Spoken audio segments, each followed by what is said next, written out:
Ассаламу алейкум ва рахматуллахи ва баракатуху. Аллаһы Тәгаләнең сәламе, рәхмәте һәм бәрәкәте барчабызга да ирешсен иде. Эфирда имамның сырык тапшыруы. Кадерле тамашачыларыбыз, Аллаһка шөкер, сездән бик күп сораулар килде. Ул сорауларны сез әле дә юллый аласыз. Экраннарда сез күреп торасыз адресларны. Ул да булса узнаем у имама собачка.хузур.ру яки инде безнең Instagramдагы сәхифәбез Хузур Медиа аккаунты, шунда языгыз. Иншалла безнең студиябызга килгән хәзрәтләребез аларга җавап табарга тырышырбыз. Инде студия дигәннән бүген безнең студиябызда яраткан кунагыбыз, безнең атаклы мәчетебез, безнең тарихи мәчетебез, беренче Таш мәчетебез дип әйтәбез инде. Умма татар халкының тек шундый кирип калган, җанына, тәненә кирип калган мәчетләребезнең берсе Мәрҗани мәчете имамы Ансар хәзрәт Мифтахов. Ассаламу алейкум ва рахматуллаһи ва баракатуһ. Ва алейкум ассалам ва рахматуллаһи ва баракатуһ. Без сездән килгән сорауларга шушында җавап кайтарга тырышабыз. Хәзрәт, инде алдагы сорау булайрак яңгырый. Сахабаларыбыз яшәгән рәвештә ничек яшәргә? Күпме сәгать йоклаганнар алар, көннән тапкыр ашаганнар һәм гомумән ничегрәк аларны мисалында яшәргә кирәк дигәннәр.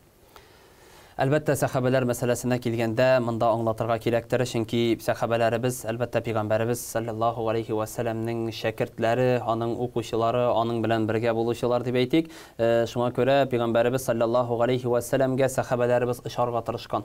Сахабаларыбыз да, әлбәттә, пәйгамбәрбез саллаллаһу алейхи ва салламнан үрнәк алып, алар инде үзләренең вакытларын шулай ук пәйгамбәрбез кебек эшлешкә белергә тырышканнар.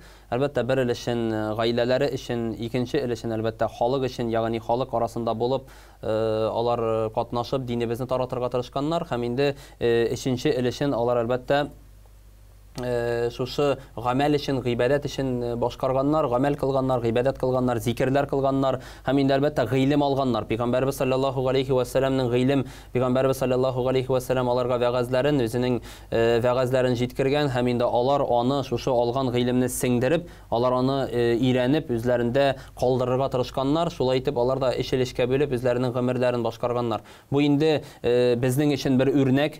Безнең өчен бер үрнәк, чөнки инде беләбез хадистә Пәйгамбәрбез саллаллаһу алейхи ва саллям да бер хадисендә әйтә: "Дөньялыгызны кайгыртыгыз, мәңге яшим сыман" ди. Инде ахиратыгызны кайгыртыгыз, бүген якты дөньядан күчәм сыман ди. Ягъни дөньялыгызны кайгыртканда балаларда тудырыгыз, гаиләдә булдырыгыз, машинада алыгыз, теге квартираларда алыгыз, тырышыгыз, дөньяда мин мәңге килдем сыман эшләгез, тырышыгыз, хезмәт итегез. Инде ахиратыгызны кылганда, гамәлегезне, гыйбадәтләрегезне башкарганда, сез башкарыгыз, бүген якты дөньядан күчәм сыман ди. Ягъни әгәр дә берәребезгә әйтсәләр, сиңа мәсәлән анда 5 генә минут вакыт калды. Син 5 минуттан соң Аллаһ хузурына күчәсең дип әйтсәләр, бу кеше әлбәттә тезләнер иде дә Аллаһ Тәгаләдән сорар иде: "Эй Раббым, гынахларымны гафу кыл", зикрләр кылыр иде, сорар иде Аллаһ Раббыбыздан: "Эй Раббым, миңа бер ярты сәгать кенә вакыт бир, шушында изгелекләр эшләп белгерер идем, гамәл кылыр идем, гыйбадат кылыр идем" дип әйтеп сорар иде. Инде монда шушы вакытыгызны дип бүлгәндә ди 2 өлешкә бүлегез ди. Ягъни 2 өлешкә бүлегез, шушы башкарганда, шушы гамәлләрегезне кылганда хушук белән бирелеп укыгыз, гамәл кылыгыз, гыйбадат кылыгыз. Мин бит Раббым ризалыгы өчен башкарам дип әйтеп, күңелегез белән бирелеп укыгыз ди. Дөньялыгызны кайгыртканда ди, менә генә булдырганда, хезмәт иткәндә, тырышканда, һәр вакытта да эшләгез, тырышыгыз, булдырам, бөтен малда туплагыз, мөлкәтләрдә туплагыз. Инде ахират өчен кайгырганда, ахиратыгызны башкарганда, намазларыгызны башкарганда, уразагызны тотканда, зикр кылганда, күңелегез белән шын күңелдән ышанып: "Эй Раббым, мин бит синең өчен генә бу гамәлемне кылам. Синең өчен генә сиңа гына тапшырып яшим, синең өчен генә мин гамәл кылам, гыйбадат кылам" дип әйтеп, Аллаһ ризалыгы өчен эшләү кирәк. Шуңа күрә бу инде Пәйгамбәребезнең безгә биргән бер әмередер. Әмере, ягъни сез дөньялыгызны да кайгыртыгыз, ахиратыгызны да кайгыртыгыз. Хәтта бар бит Пәйгамбәрбез саллаллаһу алейхи ва саллям мәчеткә кергәндә бер вакытны бер кардәш шушы мәчеттә һәр көн кергәндә күрә икән, Пәйгамбәрбез теге кеше намаз укый икән, зикр итә икән, һәр вакытта да гамәл кыла, гыйбадат кыла һәм шунда Пәйгамбәрбез саллаллаһу алейхи ва саллям сорый: "Бу кем соң?" ди. "Бу нигә шул кадәр гыйбадатта, гамәлдә, гыйбадатта" ди. Һәм шул вакытны анда сахабалар әйтәләр: "Бу һәр вакытта да гыйбадатта, гамәл кыла торган кеше, иртәдән кичкә кадәр бер туктамый мәчеттә гыйбадат кыла, гамәл кыла" ди. Һәм Пәйгамбәрбез саллаллаһу алейхи ва саллям сорый: "Аның гаиләсен кем ризыкландырасың?" ди. Аның гаиләсен кем ризыкландыра, кем ашатасың аның гаиләсен, кем аның гаиләсен алып бара, кем аңа мал туплый, мөлкәт туплый, кем аны ризыкландыра дип сорый. Һәм шул вакытны сахабалар әйтәләр: "Аның абыйсы бар" ди. Абыйсы аның гаиләсен дә ризыкландыра, бу дини кешене, шушы намаз укучы кешене дә ризыкландыра ди. Һәм шул вакытта Пәйгамбәрбез әйтә, менә аның абыйсы җәннәтле кеше инде ди. Менә аның абыйсы җәннәтле кеше инде ди. Бу көнне төне намаз укыса да ди, гаиләсе өчен тырышмаганга күрә, ягъни гаиләсен алып барырга тырышмаганга күрә, малын, мөлкәтен тупламаганга күрә ди, шуңа күрә аның абыйсы ди җәннәтле кеше ди. Шуңа күрә без дөньялыгыбызны кайгыртканда һәр вакытта да тырышып эшләргә тиешлебез, ә инде ахирәтебезне кайгыртканда, намазларыбызны башкарганда да хушук белән укырга тиешлебез. Хушук белән, ягъни бирелеп, соңгы намазым кебек гамәлләребезне башкару тиешле. Бу безнең истебездәге бурыч, һәм инде бирелеп укыган намазыбызны гына Аллаһ Тәала кабул кылачак. Бирелеп укыган, ягъни хушук белән иң чын күңелдән укылган намазларыбызны гына Аллаһ Тәала кабул кылачак. Ә инде ниндидер бер кеше күрсен әле, достым күрсен әле, яисә туганым күрсен әле, минем күршем янымда утыра, мин сәҗдәләремдә азаграк торыйм әле, күрсәтим әле дип әйтеп, кемгәдер күрсәтер өчен, фақат алар күрсеннәр, алар шаккатсыннар әле, бу да намазлы икән, бу да мәчеткә килгән икән дип әйтеп, шаккатып башка кешеләргә дә сөйләсеннәр әле дип кылынган гыйбадәтнең бернинди файдасы да юк. Иң беренче файдалы гамәл ул да булса, чын күңелдән Аллаһ Тәаләгә тапшырып кылынган гамәл гыйбадәт. Шуңа күрә риясыз дип әйтик. Риясыз кылынган гамәл, кеше күрсен өчен гамәл кылудан бернинди дә файда юк. Шуңа күрә иң беренче чиракта без Аллаһ Тәаләгә күңелебез белән бирелеп, Аллаһ Тәаләгә тапшырып гамәл кылырга тиешлебез. Намазыбызга ният кылганда әйтәбез бит, халисан лиллаһи тәгалә дип. Халисан лиллаһи тәгалә, фақат Аллаһ Тәаләнең ризалыгы өчен. Фақат Аллаһ Раббымның ризалыгы өчен дип гамәл кылабыз. Ниндидер бер күршем күрсен өчен дип ният кылмыйбыз бит. Туганым күрсен әле дип ниятләмибез бит. Анардан бернинди дә файда юк. Шуңа күрә намазыбызны ниятләгәндә ниятебезгә тугры булып, халисан лиллаһи тәгалә, Аллаһ Тәалә ризалыгы өчен дип гамәлләребезне кылсак, иншааллаһ, Аллаһ Тәалә әҗрен дә насыйп кыла, савапларын да насыйп итә иншааллаһ. Инде безнең соравыбызның икенче өлеше бар иде. Алар күп машаганнар һәм күп йоклаганнар дип теге гади генә бер карында сорау, ләкин инде бу чиракта йокы әдәбе һәм ашау әдәбе турында да сөйләшеп китсәк инде, менә шушы сахабәләребез, пәйгамбәребез мисалында. Пәйгамбәребез саллаллаһу алейхи ва саллям мисалында һәм инде сахабәләргә килгәндә, аларның әлбәттә үзләренә күрә алар ял вакытында әйттек, алар гаиләләре эчендә, тормыш иптәшләре эчендә, ял эчендә үзләренә вакытны билгеләгәннәр. Әлбәттә алар үзләренә кирәкне йоклаганнар, әлбәттә йоклаганнар, ялында иткәннәр, алар ризыкланганнар да, ашаганнар да, тукланганнар да, һәм алар үзләренең менә бу йокы мәсьәләсенә килгәндә, алар гыйбадәтләрен дә онытмаганнар. Шушы йокы вакытында, мәсәлән, без иртәнге намазын торып укыйбыз. Иртәнге намазларында алар торып гыйбадәт кылганнар, гамәлләрендә кылганнар, йокы мәсьәләсендә дә алар үзләренә кирәген йоклаганнар, ләкин инде шуның кадәр йоклаган, моның кадәр йоклаган дигән тәгаен теге вакытлары булмаса да, алар үзләренә күрә үзләренең сәламәтлекләрен саклау өчен һәм инде үзләренең тормышларын алып бару өчен бу гамәлләрне дә кылганнар. Һәм инде ашау мәсьәләсенә килгәндә, алар инде сахабәләр шулай ашаган, булай ашаган дип инде аерым теге шуның кадәр ашаган дигәне тәгаен билгеләнгән җирләре әлбәттә булмагач, шуңа күрә алар да инде үзләренең тормышларын алып бару өчен ризыкланганнар да, һәм инде үзләренең тормышларын алып бару өчен әлбәттә үзләренә күрә бер ял вакытында билгеләгәннәр. Без инде монда пәйгамбәребезнең өрнәген әйтә алабыз шул эшкә бүлү мәсьәләсендә. Ничек бөтенләй бер эшкә бүленә әле безнең теге һавага, нигә дип, суга дип һәм ризыкка дип пәйгамбәребез хадисе бар. Әйе, монда инде ризык мәсьәләсенә килгәндә, бу теге ризык алар теге нәрсә ашадылар дигән мәгънәдә түгел, инде мәсәлән үзләренең ризык теге ашказаннарын дип әйтик, инде ризык ашаганда алар шушы ашказаннарын эчелешкә бүлә торган булганнар. Алар ризык өчен бер өлеше, икенче өлеше әлбәттә су өчен, өченче өлеше һава өчен калдырганнар.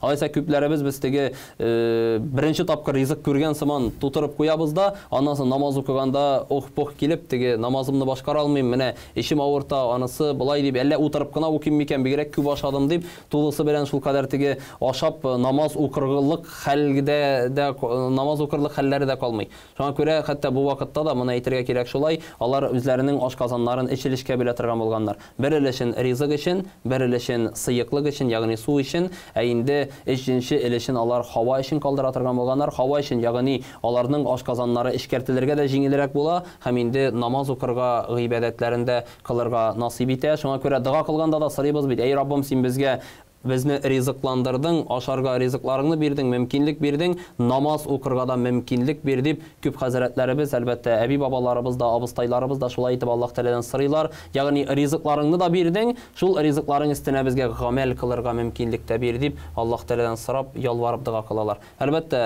ашказанын эчелешкә белсәң, ул инде сахабалар вакытында, пәйгамбәрбез вакытында гына түгел, ул хәзердә без аны эшләргә тиешлебез, үтәргә тиешлебез, үзебезнең организмыбызны саклап, һәм инде Аллаһ Тәгалә биргән сәламәтлекне дә сакларга тиешлебез.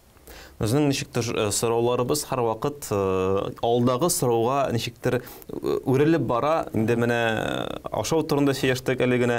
Һәм инде безнең тамашачыбыз бүгенгә кайтабыз хәзрәт. Булай дип сорау биргән. Армиядә хезмәт иткәндә хәләл ит булмаса нәрсә эшләргә? Армиядә хезмәт итү мәсьәләсенә килгәндә, әлбәттә, без беләбез, ватанны сөю иманнан, иманыбызның яртысы ватанны сөю, үзебезнең яшәгән төбәгебезне, җәмгыятебезне без яратырга, сөяргә тиешлебез, һәм инде без аны сакларга да тиешлебез. Ул һәркемнең өстендәге бурыч. Әгәр дә бүгенге көндә мин танышларым, якыннарым арасында сөйләшкәнем бар, һәм хәтта теге шушы армия сафларында җитәкчелек итүчеләр белән дә аралашкан бар. Алар белән мин шушы темага да сөйләшкәнем бар, һәм инде сораганым бар, ничек сезнең ашату, эшертү мәсьәләсе дип. Һәм хәтта күп шушы армия ныкталарында дип әйтәләр, хәзрәт, әгәр дә теләкләре булса, без хәләл ризыкны да әзерлибез, харам ризыкны аерым әзерлибез. Кемнеңдер теләге бар икән, хәләл ризык кына ризыклана ала. Алдан ук безгә теге киштән заявка дип әйтелгән. Исемлек кирәк инде. Исемлек кирәк, нинди ризыклар ашау, нинди хәләлме, нинди ризыкны ризыклануының исемлеген алып биргәннән соң без ди аны аларга әзерләп китереп ди ризыкландырабыз диләр. Инде бу мәсьәләгә килгәндә кемнәрдер шикләнәләр икән, ул вакытны шушы әгәр дә армия сафларына алу вакыты җитә икән, шушы армияга сафына ала торган җитәкчелек белән моны килешү кирәк. Килешү кирәк һәм сорау кирәк, кайсы армия частьләрендә хәләл ризык белән ризыкландыралар. Кайсы илләрдә, кайсы җирләрдә хәләл ризыкландыра торган урыннар бар, яисә анда намаз укый торган бүлмәләр бар, намаз укырга мөмкинлек бар, хәләл ризык теге җомга намазларын җыелып укырга мөмкинлек бар икән, шушындый частьләрне сорау кирәк. Инде тигел, ничектер туры килә, мәсәлән, кая туры килә, шунда барырмын да, аннан соң анда баргачтан соң хәл итәрмен дип түгел. Инде алдан ук менә шушындый урыннар бармы икән дип алдан ук әгәр дә хәбәрләшсәк, шушы урыннарга ул армия сафларына җибәреп, аларында хәләл ризык белән дә ризыкланырга мөмкинлек булачак иншалла. Һәм инде әлбәттә намаз укырга да, гыйбадәт кылырга да мөмкинлек булачак. Хәтта ураза тотарга да мөмкинлек була торган армия сафлары бар. Ураза тотарга да рөхсәт бирә торган урыннар бар. Бу инде әлбәттә аларның частьнең үзеннән тора, частьтән ничегрәк аларның законнары куелган, шушы закон белән алар тырышалар, шушы армия сафына килгән егетләрне дип әйтик, инде егетләргә ярарга тырышып, аларның гозерләрен дә үтиләр. Инде шушы армияда хезмәт итүчеләргә Аллаһ Тәгалә үзенең сабырлыкларын бирсен, әйбәт кенә хезмәт итәргә кайтсын. Һәм инде әлбәттә шушы менә мәсьәләләрне ураза тоту булсын, ашау мәсьәләсе булсын, һәрберсендә яхшы гына хәл итәргә насыйп булсын диде.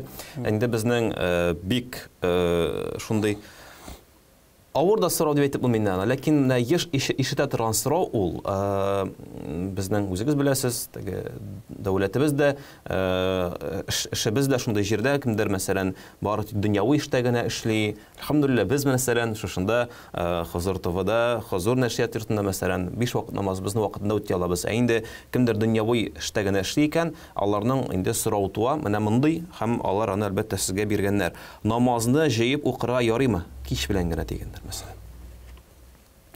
Намазны җыеп уку мәсьәләсенә килгәндә, әлбәттә, күп вакыт бу сорауларны ишетергә туры килә, күп дин кардәшләребез моның белән мөрәҗәгать итәләр. Әлбәттә, әгәр дә кемдә кем шушы намазны башкара хезмәте бар икән, ниндидер бер хезмәттә эшли икән, әгәр дә ул хезмәттә аңа инде бернинди дә намаз укырга мөмкинлек юк икән, ул вакытны әлбәттә мөмкин, ләкин һәрбер намазның үзенең бер вакыты бар.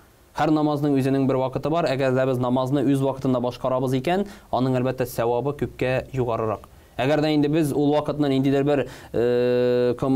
бер мәсьәләләр белән, проблемалар белән дип әйтик, ниндидер бер эшләр белән үз вакытында башкармыйбыз икән, без аны әгәр дә казага калдырып дип әйтик, соңрак укысак, укырга тиешлебез. Әгәр дә калдырабыз икән, без аны укырга истебездәге бурыч. Инде мине эштә намаз укырга рөхсәт бирмиләр, мин аны кичкә генә укыйм дип бөтенесе теге кемнәрдер өйгә кайткач иркенләп бер тәхәрәт алырмын да бөтенесен бер вакытта укып алырмын әле дип әйтеп теге алдан ук шуңа әзерләнеп ягъни инде мин бүген бер нәрсә укымыйм кайткачтан кичкә генә укыйм дигән ният белән җыри икән бу да дөрес түгел. Әгәр дә безнең эшкә бар икән чөнки бүгенгесе көндә намаз укый торган ягъни намаз укырга рөхсәт бирелә торган хезмәтләребез дә бар. Бу шушы эшли торган хезмәт кенә түгел, башка җирдә дә эшләргә мөмкин. Шуңа күрә әгәр дә кемдә кем теләге бар икән шушы башка эшкә күчеп намазларны башкарырга бүгенгесе көндә мәчетләрдә дә әлбәттә бик күп мәчетләребездә ир-атларыбызда, хатын-кызларыбызда хезмәт куялар, үзләренең эшләрен башкаралар. Дини өлкәдә генә түгел, дөньялык өлкәсендә ниндидер бер ярдәмчеләр булып үзләренең хезмәтләрен башкаралар. Ул вакытта әлбәттә рөхсәт кайчан тели намазның үз вакытында мәчеттә җәмәгать белән башкара. Әгәр дә кемнәрдер инде бу эштә, ягъни инде каядыр башка җирдә эшли икән, ул вакытта инде намазын калдырмаса, үз вакытында үтәсә хәерлерәк, яхшырак. Инде ул эштән аерыла да алмый икән инде. Ул эштә инде ул аның бөтен яшәве, бөтен тормышы шушы эш икән. Ул вакытта бәлки аңа үзенең җитәкчесенә мөрәҗәгать итеп караргадыр. Миңа мөмкинлек бирегез әле бер 5 минут кына намаз укырга. Әлбәттә бик күп җитәкчеләр Казаныбызда бик күп җитәкчеләр үзем белән аралаша торган җитәкчеләр дә бар. Хәтта кайберләре әйтәләр, хәзрәт, мин бернинди каршылык китермим. Әгәр дә мөрәҗәгать итәләр икән, бүлмәләрендә кирәк икән, ишекләрен бикләсеннәр дә укып алсыннар намазларын, мин бернинди дә каршылык китермим. Тәләтләре бар икән, тәхәрәт алалар икән, тәхәрәт алырга үзләренә җайлы урыннар оештырам. Кирәк икән, бернинди каршылыгым да юк. Рәхим итеп намазларын да башкарсыннар, гыйбадәтләрен дә кылсыннар дип, хәтта күп директорлар, җитәкчеләр әйтәләр, без бернинди каршылык китермибез диләр. Монда бу сорауны бирүче бәлки директорга дип әйтик инде үзенең җитәкчесенә мөрәҗәгать итеп тормагандар. Мин шулай итеп хәл итим әле үземчә генә, бәлки монда укып тормамын, җиңел дә булыр, 5 тапкыр тәхәрәт алып торасы булмас, игә бер кайтып тәхәрәт алырмын да иркенләп намаз укырмын гына дип, бәлки шулай гына дип уйлагандар, ләкин инде үз вакытында үтәлгән намазның әҗере ул казага калдырып үтәгәннән бик күпкә югарырак. Шуңа күрә үз вакытында үтәргә тырышырга кирәк, чөнки инде бүгенгесе көндә илә намазы нинди генә җитәкчелектә булса да ул инде төшке аш вакытына туры килә. Төшке аш вакытына туры килә. Инде җәй айларында безнең инде намазларыбыз артка чигенә, ул вакытта инде һәрбер намазны үз вакытында укырга мөмкин, чөнки икенде акшам ястү намазлары инде сәгать 6-дан соң дип әйтик туры килә, һәм инде 6-дан соң күп кешеләр инде эштән кайталар, анда үз вакытында үтәргә мөмкинлек бар. Иртәнге намаз инде ул әлбәттә сәгать 12-дән 1-дән соң ул вакытта һәркем идә. Шуңа күрә инде кыш айларында әзрәк авыррак булса да, ул вакытны инде кыш айларында берничә ай гына ул түзәргә була. Ул шушы җитәкчедән сорап, шушы айларда гына мин намазымны башкарыйм әле дип, үзеңнең бүлмәңдә башкарырга мөмкин. Әле кайбер җитәкчеләр бар, хәтта машина биреп бар, мәчеткә барып укып кайтыгыз дип җибәрә торганнары да бар. Ниндидер бер зур теге газель сыман машиналарны әйтеп, барыгыз, сез мәчеткә баручы кешеләр барсын, менә бүген җомгага барыгыз дип, хәтта үзенең җитәкчелектә булган техникасын биреп намазга җибәрә торган җитәкчеләр дә бар. Андый җитәкчеләр дә бар. Шуңа күрә иң беренче чиракта ул сорауга җавап эзләгәнче җитәкчегә мөрәҗәгать итеп, моны укырга теләге булып, иң беренче чиракта ният бит. Һәрбер бер нияттән тора. Иннамал аъмалу бинният диде Пәйгамбәрбез саллаллаһу алейхи ва саллям. Һәрбер гамәлләр ният белән кабул ителә. Шуңа күрә ниятләребез төзек булса, иншалла Аллаһ Тәала ярдәмче булып, үз вакытында намазларыбызны үтәргә Аллаһ Тәала иншалла насыйплардан кылыр. Амин шабылсын. Инде шушы сорауны теге безнең сез әйтмешләй эшче дә бирә ала. Шул ук сорауны мәсәлән шушы үтенеч белән кергән һәм менә сорауын биргән директор инде менә булайча аны кайткач кына җыеп шуннан шикләнеп куйрам мөмкин, туктале, шулай микән бу, биреп карыйм әле хәзрәтләрегезгә имамнан сорау тапшыруына биреп карыйк әле дип. Алай да булса ничек кенә булмасын, гомумән инде ишеттегез, менә намаз ул бөек гыйбадәт икәнен, аның һәрберсенең китабын мавкута, һәрберсенең үзенең вакыты бар. Шуңа күрә инде иншалла мөмкинлек булганда тырышыйк, Аллаһ Тәала каршында булган вазифаларны үтәргә. Без дә үзебезнең менә хәзерге вазифабызны сезнең сорауларга килгән, сездән килгән сорауларга җавап кайтаруны дәвам итәбез иншалла. Хәзрәт, сезнең рөхсәт белән алдагы сорау: чәч тарашы хатын-кыз ир-ат чәчен кисә аламы? Шундый сорау. Бу мәсьәләгә килгәндә, әлбәттә төрле мисаллар, төрле галимнәр дип әйтик, төрле галимнәр төрле яктан бу мәсьәләне карыйлар. Кайберәүләр әйтә, рөхсәт бирелә ди, кайберәүләр әйтә, рөхсәт бирелми ди. Шуңа күрә инде монда мәсьәләне карау кирәк, чөнки бүгенгесе көндә кая гына булсак та ир-ат чәч алучыларыбыз җитәрлек. мөселман шәш ала торган махсус шәш тарашханәләр бар. Шуңа күрә, әгәр дә ир кешегә шәшен алырга кирәк икән, ул вакытта аның әгәр дә тормыш иптәше ала икән, әлбәттә монда бернинди каршылык юк. Тормыш иптәше әгәр дә аның шәшен алырга мөмкинлеге бар икән, шәшен ала икән, ул вакытта бернинди каршылык юк. Ә инде башка шит ят хатын-кыз инде ала икән, бу вакытта алмасалар хәерлерәк, алмасалар яхшырак. Ә инде ул вакытны башка ир-ат кешегә мөрәҗәгать итсә, ир-ат шәш тарашханәгә мөрәҗәгать итеп, ир кеше аның шәшен алса хәерлерәк, яхшырак. Ә инде кайбер галимнәр әйтәләр, моны рөхсәт бирәләр, чөнки инде шит ят хатын-кыз аңа теге кагылмый, ул аңа кагылмаячак, ул машинка белән генә алачак, монда бернинди дә теге мөмкинлеге юк, бернинди дә зыян юк дип әйтүчеләр бар. Ә инде әгәр дә бу мисалга тәгаен генә кайтып карасак, әгәр дә башка берәр ир-ат кешеләр ала торган мөмкинлек бар икән, ир-ат кешеләргә мөрәҗәгать итсәң хәерлерәк һәм дөресрәк. Ә инде теге ниндидер бер ике якта тирбәлә торган сорауларда бер турылыкны табырга, ул инде әлбәттә үзеңә шушы якны карау яхшырак, дөресрәк, чөнки бу безнең әгәр дә без хатын-кызларга шәш тарашханәгә барып катнашабыз икән, аның өчен бәлки Аллаһу галәм, бәлки Аллаһ Тәала аның өчен гөнаһсын бирергә мөмкин. Ә инде тәгаен әгәр дә барабыз икән, шуңа күрә ир-атка барсак хәерлерәк. Ир-ат кешегә барып шәш алдырсак, бу бик дөрес һәм инде кирәкле һәм яхшы гамәл иншалла. Шуннан да сездән килгән сораулар бик күңелле, бик кызыклы һәм алар менә шулай четерекле, алар динебезнең төрле аспектларын, төрле якларын алалар. Шуңа күрә экраннарда булган адресларга юллагыз, кызыклы сорауларыгызны, борчыган сорауларыгызны, бәлки шуннан да кешене менә профессиясе ягыннан, һөнәри ягыннан борчый торган сораулар бардыр. Аларга да иншалла шушында җавап кайтара тырышырбыз. Инде хәзрәт алдагы сорау, каргыш әйткән кешегә аның ләгънәте бу дөньяда кире кайтачакмы? Берәр кешене ләгънәт кылсак, ул ләгънәт безгә кире кайтамы? Каргыш ләгънәт мәсьәләсендә Пәйгамбәрбез саллаллаһу алейхи ва саллям бер хадисендә әйтә, ләгънәт диде, ләгънәт кылган кешенең ләгънәте күккә менәр, күк кабул итмәс, җиргә төшәр, җир кабул кылмас, һәм кем ләгънәт кылган, шул бәндәнең үзенә әйләнеп кайтыр диде.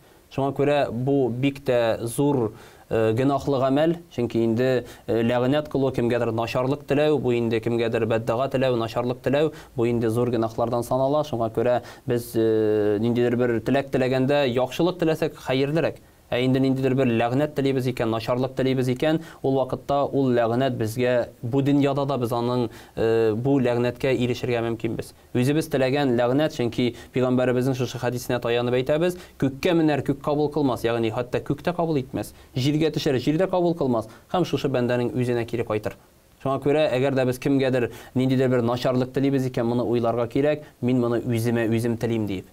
Үзем телим, ягъни мин шушы теләгән начарлыгыма үзем барачакмын, үзем ирешәчәкмен дип. Хәтта әйтәләр бит, кешегә шикер казыма, үзең төшәрсең дип. Татар халкының мәкале, кешегә шикер казыма, кешегә начарлык эшләмә, үзеңә дә шул булыр. Ягъни син шушы начарлыкка ирешерсең дип әйтәләр. Шуңа күрә иң беренче чиракта кешегә дә, үзеңә дә, адәмгә дә, бөтен барлыкларга да яхшылык, изгелек теләсәк, Аллаһ Тәаләдән сорасак, Аллаһ Тәалә бөтен гамәлләрне дә кабул кылып, һәм инде теләкләребезгә ирештерә иншалла. Без бит үзебезгә һәр вакытта да яхшылык кына телибез.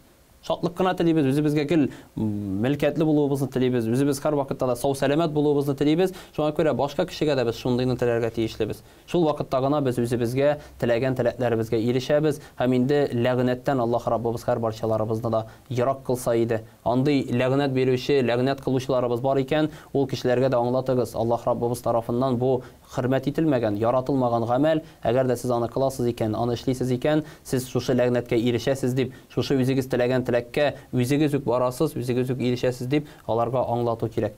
Шуңа күрә барыбызда изге догада һәм изге теләкләр белән туганыбызга да, достыбызга да матур теләктә генә булсак иде. Инде әлхәмдүлиллаһи раббил аламин, шундый бик тәфсилле җаваплар булды. Әлбәттә сораулар да бик саллы иде, бик тирән иде, һәм әлбәттә аларның җаваплары да шундый. Әлхәмдүлиллаһ. Инде сездән килгән сорауларга бүген әлхәмдүлиллаһ менә без Мәрҗани мәчете имамы белән бергә җавап кайтара тырыштык. Безне бүген кунакта яраткан хәзрәтебез Ансар хәзрәт Мифтахов иде.